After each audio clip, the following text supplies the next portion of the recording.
Even if you've been paying attention, I bet you there is at least one thing you missed out of the 9 massive new updates coming to Illuvium in early 2025. I've been making content about Illuvium for over 3 years now, and 2025 will be the year where they push out more game and product updates than maybe the past 3 years combined.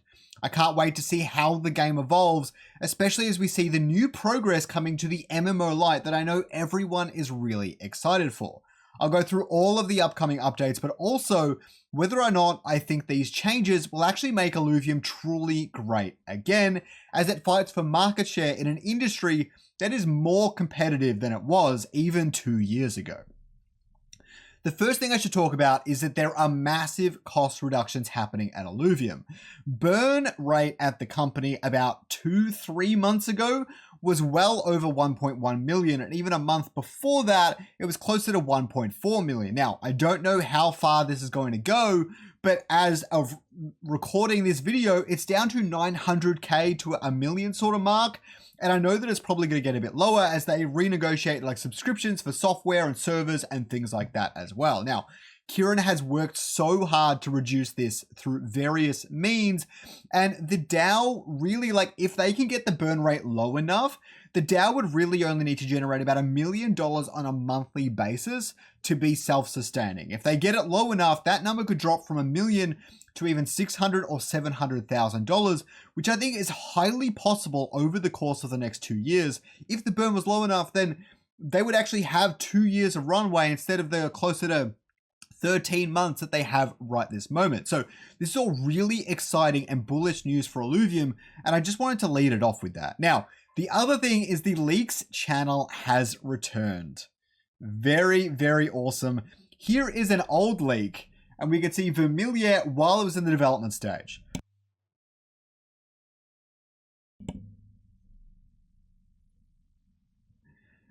It's not too much to look at, but there are dozens of these from all the way back in. We've got a timestamp here somewhere. I know we do. From 2023 is where I pulled that leak from. We got November 17, 2023 for even something like this links leak right here, which is very cool. I love to see them. But now the leaks are returning and they are actually more polished than ever. You can see these are the most recent ones happening in February of 2025. We've got these new leaks from the Breach game mode that is going through some internal, they use it for internal testing for the MMO Lite. And we've also got some emotes coming up, which are very fun to look at. I don't look forward to the emotes that much. This is actually a drone blast, which looks absolutely sick. It's a Scoriox right there. Anyways, the point is the leaks are back and we are finally getting another peek behind the curtain as they enter this next stage of development for Illuvium. Now, speaking of leaks, I recently played in the first ever playtest of Open, and here is what you are missing out on. Open is a multi-mode battle royale game coming to PC and current generation consoles in partnership with the author of Ready Player One. It will feature IPs like the DeLorean and Reebok, with many more to come and heaps of awesome items to collect. What excites me the most is they seem to be shaking up the entire genre. You may need to complete unique objectives or even drive and beat others on a racetrack to win this unique battle royale. Follow their X profile and watch them like a hawk. I assure you, you won't regret it. The next thing I want to talk about is the automated drone runs. Now, in these, it is very simple how they're going to work. As Kieran says right here, we first designed automated drone runs pre-launch and then it got voted down. Now people realize that we need the feature.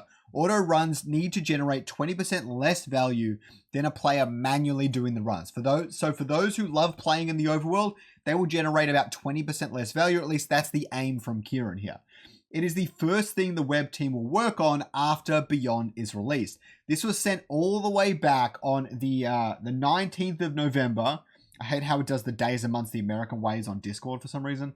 On the 19th of November, this was set up. So it's been in development for a very long time now. Wave 3 happened sometime in November, so it's had a lot of time to cook. Hopefully it comes out soon, but automated drone runs are coming. And what we know is basically you better go into the Lubidex or wherever, choose a region out of all the 7 regions, and Sanctum Mesa might be an option, but I don't think so. So you better pick like Crystal Shore, Shubluff Labyrinth, Brightland Steps if you really want.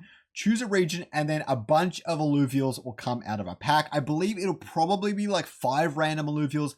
I don't believe weapons or suits will be incorporated. We'll get more into them in a later update.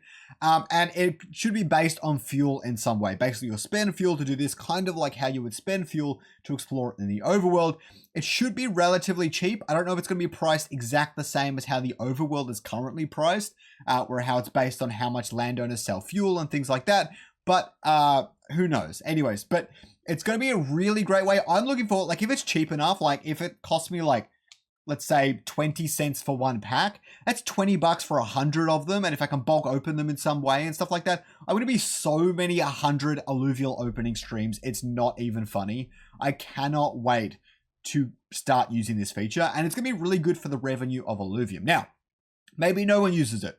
No harm, no foul. But maybe a lot of people use it, and people that don't want to spend 30 minutes in the overworld, because, I mean, the game's pretty good, but I don't have 30 minutes when all the alluvials are like an hour away from each other. I can't, like, there's not like a group of them together for some weird reason. It annoys me. It feels so sparse. I don't know, that's kind of the point of it. Anyways, it's not for me because it just takes too long. Where automated drone runs fix that clear problem. Okay.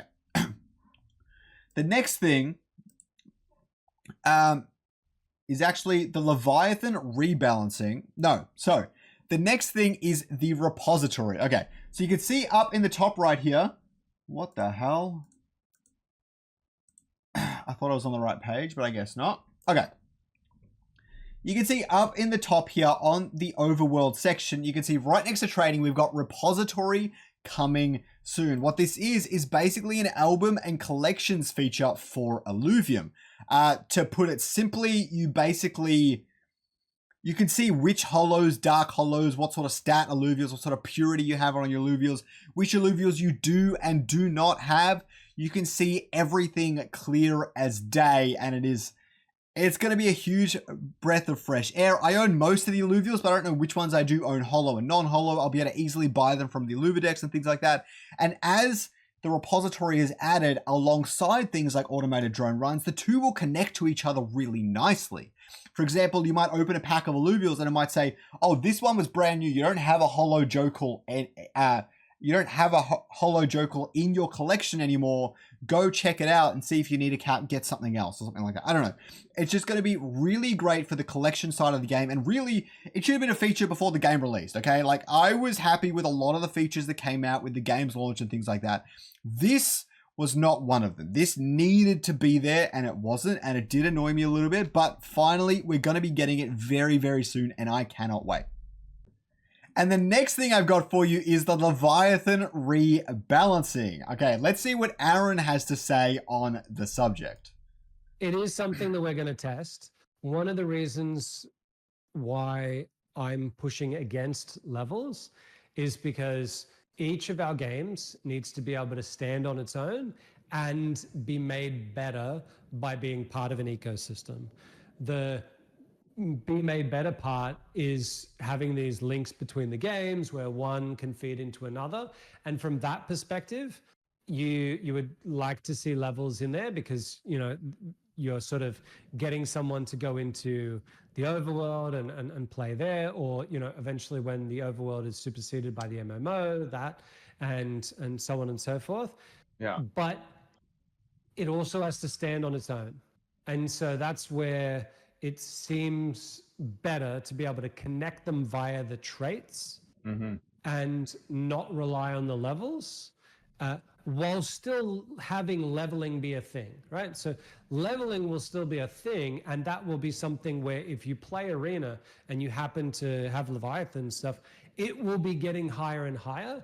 And by those levels going up, then you might say, okay, well, if I'm going to go and play the MMO, I get an advantage at the start because I don't have level 1 stuff, right? Yeah. I will have really, really high level stuff. So they're talking about the balance between making the game work with all of the other games in the Illuvium ecosystem or helping it stand on its own 2 feet. And so they're currently discussing the idea of removing levels from the Gauntlet gameplay, well, the Leviathan Arena gameplay.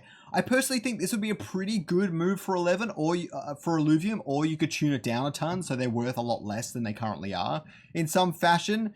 But at the same time, I know that there's a really key balancing act here, and the point I want to make is that the team is rebalancing a lot of the stuff to come with Leviathan Arena, and this is one of the things that they're talking about. So that's a very important update for anyone who's really into the arena and stuff like that.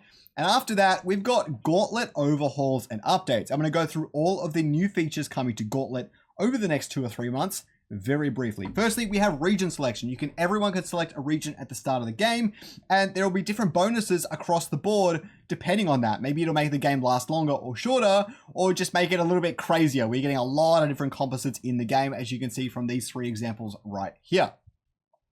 The next one we've got is the weapons are getting changed. They will just have a base affinity and base class, and you will upgrade them over time, improving their omegas and things like that. A little bit more roguelike and skill tree sort of fashion, where your ranger is highly customized every single game, and you can't just pick the same weapon or items or whatever every single match.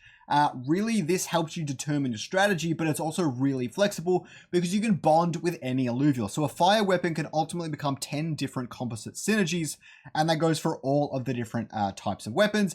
And then the classes can become 10 different kinds of classes. So really, you'll have like 100 different combinations in class or class synergy combinations. Maybe not 100, maybe like 30.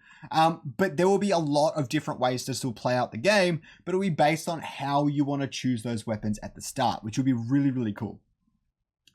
The next thing is the carousel is coming. Basically, there'll be a portal at the start and the end of the carousel. They'll walk around and they go through.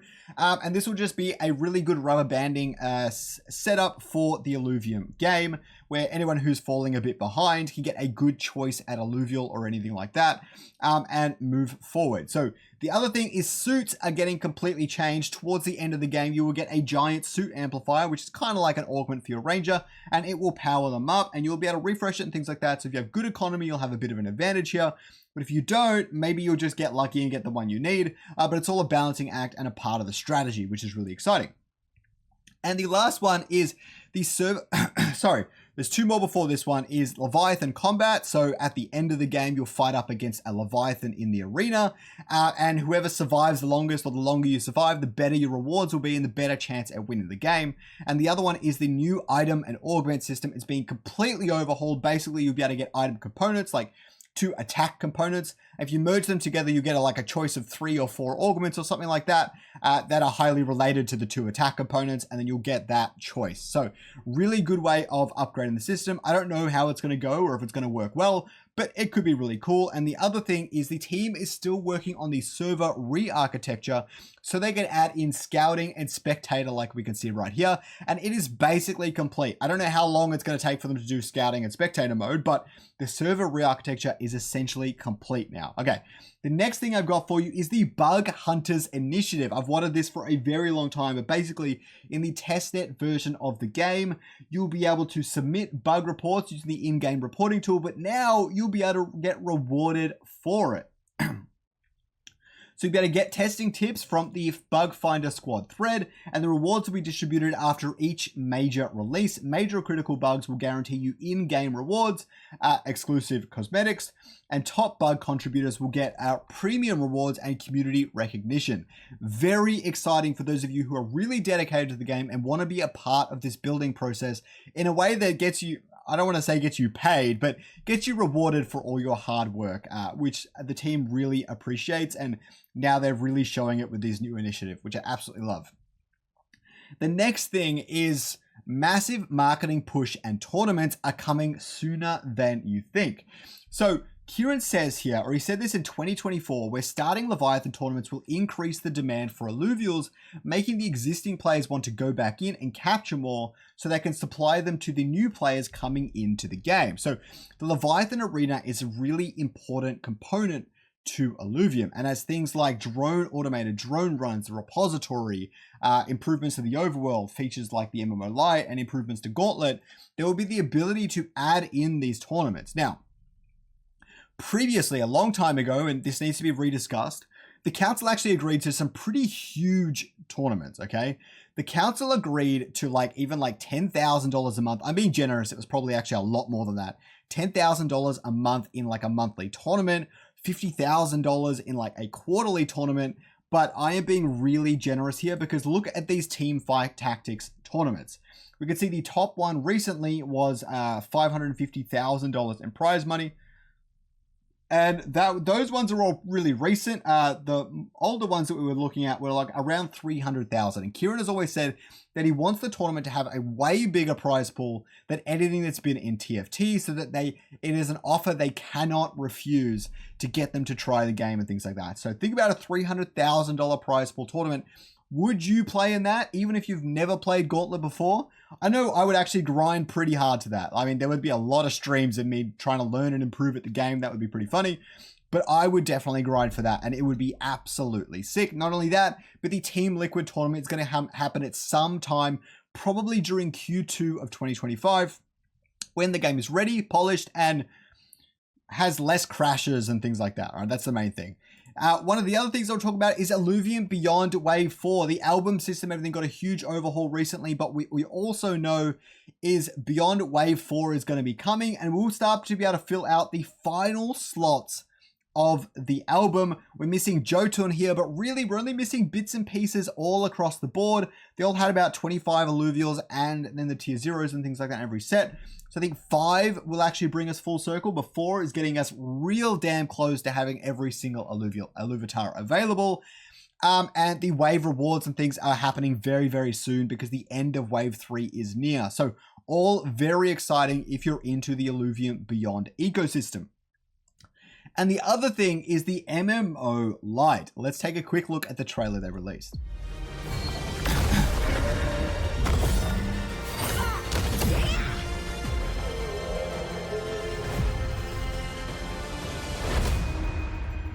Now, they probably did render this in the engine, so they've got a lot of this stuff prepared. The high graphics, the suits, the alluvials in the overworld, walking around, standing, doing whatever.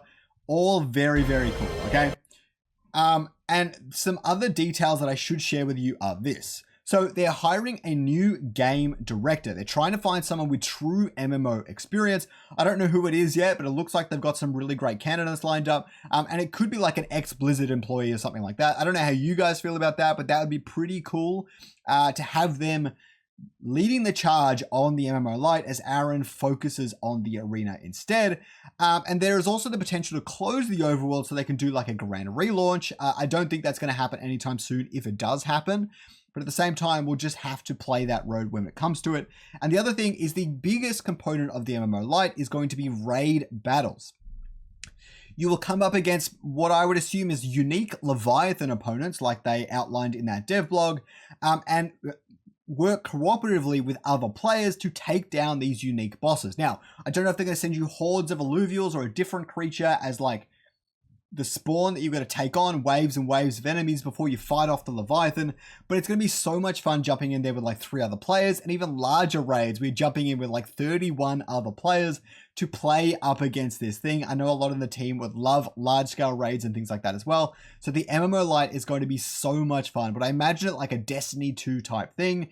Coming in, waves and waves of enemies, battle a big boss, get some loots and other rewards, jump out and do it all over again. Hopefully at a harder difficulty to get some really cool NFTs. Okay.